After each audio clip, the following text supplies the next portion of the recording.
Today's Gospel reading is according to John.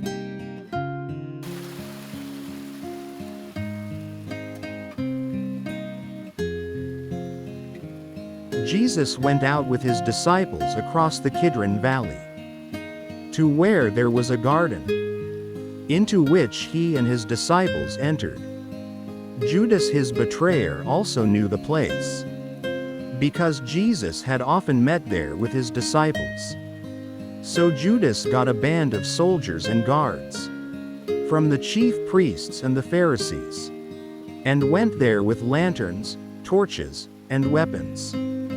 Jesus, knowing everything that was going to happen to him, went out and said to them, "Whom are you looking for?" They answered him, "Jesus the Nazarene." He said to them, "I am." Judas his betrayer was also with them. When he said to them, "I am," they turned away and fell to the ground. So he again asked them, "Whom are you looking for?" They said, "Jesus the Nazarene." Jesus answered, "I told you that I am. So if you are looking for me, let these men go."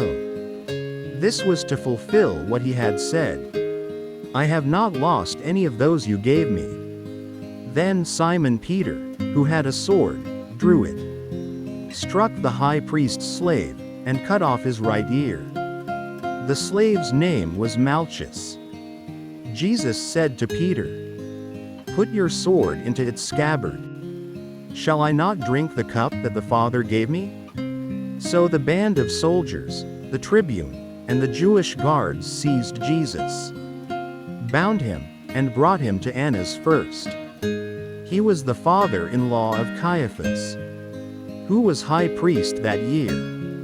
It was Caiaphas who had counseled the Jews that it was better that one man should die rather than the people. Simon Peter and another disciple followed Jesus. Now the other disciple was known to the high priest, and he entered the courtyard of the high priest with Jesus. But Peter stood at the gate outside. So the other disciple, the acquaintance of the high priest, went out and spoke to the gatekeeper and brought Peter in. Then the maid who was the gatekeeper said to Peter, "You are not one of this man's disciples, are you?" He said, "I am not." Now the slaves and the guards were standing around a charcoal fire that they had made, because it was cold, and were warming themselves. Peter was also standing there keeping warm. The high priest questioned Jesus about his disciples and about his doctrine. Jesus answered him, "I have spoken publicly to the world. I have always taught in a synagogue, or in the temple area where all the Jews gather. And in secret I have said nothing. Why ask me? Ask those who heard me what I said to them. They know what I said." When he had said this, one of the temple guards standing there struck Jesus and said, "Is this the way you answer the high priest?" Jesus answered him, "If I have spoken wrongly, testify to the wrong. But if I have spoken rightly, why do you strike me?" Then Annas sent him bound to Caiaphas the high priest. Now Simon Peter was standing there keeping warm. And they said to him, "You are not one of his disciples, are you?" He denied it and said, "I am not." One of the slaves of the high priest, a relative of the one whose ear Peter had cut off, said, "Didn't I see you in the garden with him?"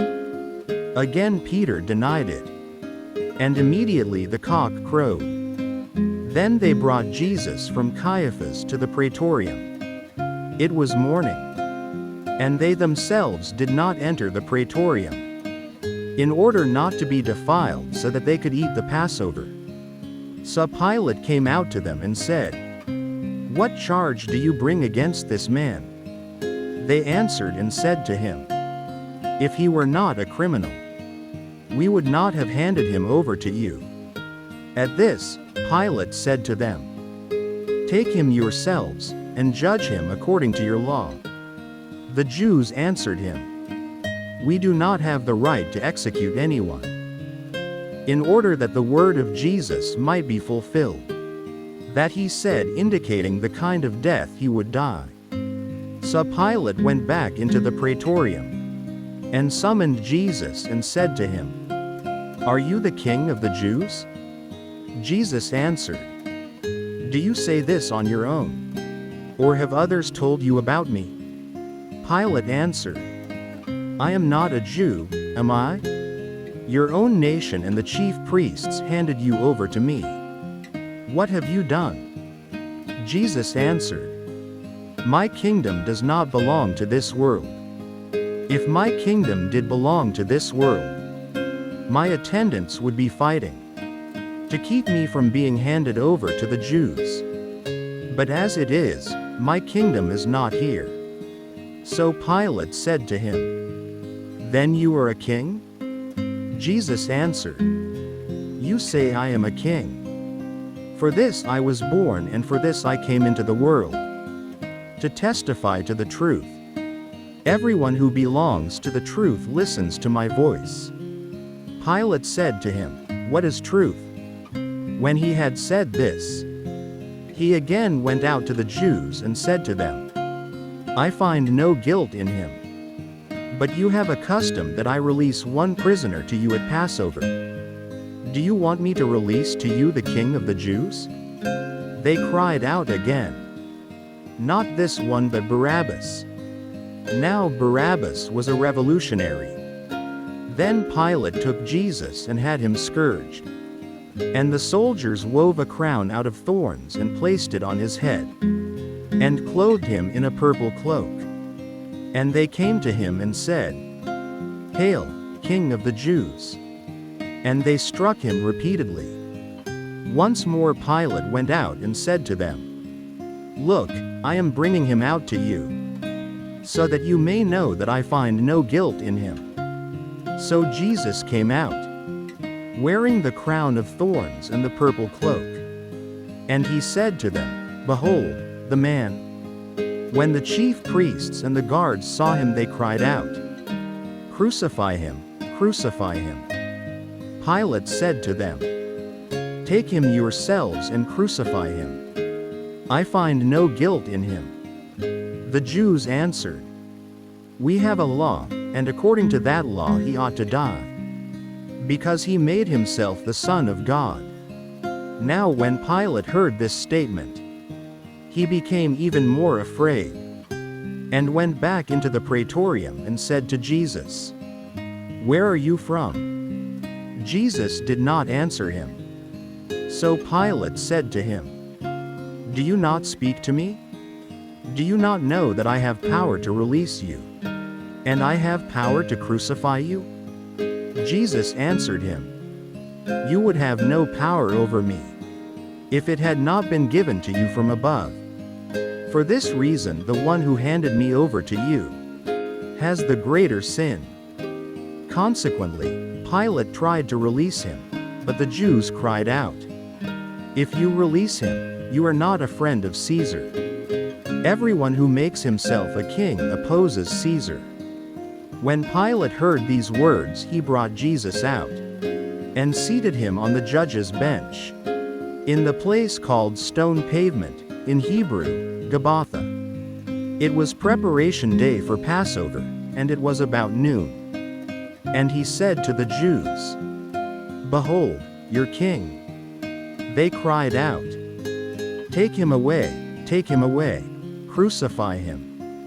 Pilate said to them, "Shall I crucify your king?" The chief priests answered, "We have no king but Caesar." Then he handed him over to them to be crucified. So they took Jesus, and, carrying the cross himself, he went out to what is called the place of the skull, in Hebrew, Golgotha. There they crucified him, and with him 2 others, one on either side, with Jesus in the middle. Pilate also had an inscription written and put on the cross. It read, "Jesus the Nazarene, the King of the Jews." Now many of the Jews read this inscription, because the place where Jesus was crucified was near the city. And it was written in Hebrew, Latin, and Greek. So the chief priests of the Jews said to Pilate, "Do not write, the King of the Jews, but that he said, I am the King of the Jews." Pilate answered, "What I have written, I have written." When the soldiers had crucified Jesus, they took his clothes and divided them into 4 shares, a share for each soldier. They also took his tunic, but the tunic was seamless, woven in one piece from the top down. So they said to one another, "Let's not tear it, but cast lots for it to see whose it will be." In order that the passage of Scripture might be fulfilled that says, "They divided my garments among them, and for my vesture they cast lots." This is what the soldiers did. Standing by the cross of Jesus were his mother, and his mother's sister, Mary the wife of Clopas, and Mary of Magdala. When Jesus saw his mother and the disciple there whom he loved, he said to his mother, "Woman, behold, your son." Then he said to the disciple, "Behold, your mother." And from that hour the disciple took her into his home. After this, aware that everything was now finished, in order that the scripture might be fulfilled, Jesus said, "I thirst." There was a vessel filled with common wine. So they put a sponge soaked in wine on a sprig of hyssop, and put it up to his mouth. When Jesus had taken the wine, he said, "It is finished." And bowing his head, he handed over the Spirit. Here all kneel and pause for a short time. Now since it was preparation day, in order that the bodies might not remain on the cross on the Sabbath, for the Sabbath day of that week was a solemn one, the Jews asked Pilate that their legs be broken, and that they be taken down. So the soldiers came and broke the legs of the first, and then of the other one who was crucified with Jesus. But when they came to Jesus and saw that he was already dead, they did not break his legs. But one soldier thrust his lance into his side, and immediately blood and water flowed out. An eyewitness has testified, and his testimony is true.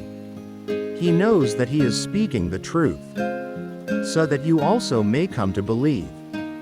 For this happened so that the scripture passage might be fulfilled, "Not a bone of it will be broken." And again another passage says, "They will look upon him whom they have pierced." After this, Joseph of Arimathea, secretly a disciple of Jesus for fear of the Jews, asked Pilate if he could remove the body of Jesus. And Pilate permitted it. So he came and took his body. Nicodemus, the one who had first come to him at night, also came bringing a mixture of myrrh and aloes, weighing about 100 pounds. They took the body of Jesus, and bound it with burial cloths along with the spices, according to the Jewish burial custom. Now in the place where he had been crucified there was a garden, and in the garden a new tomb, in which no one had yet been buried.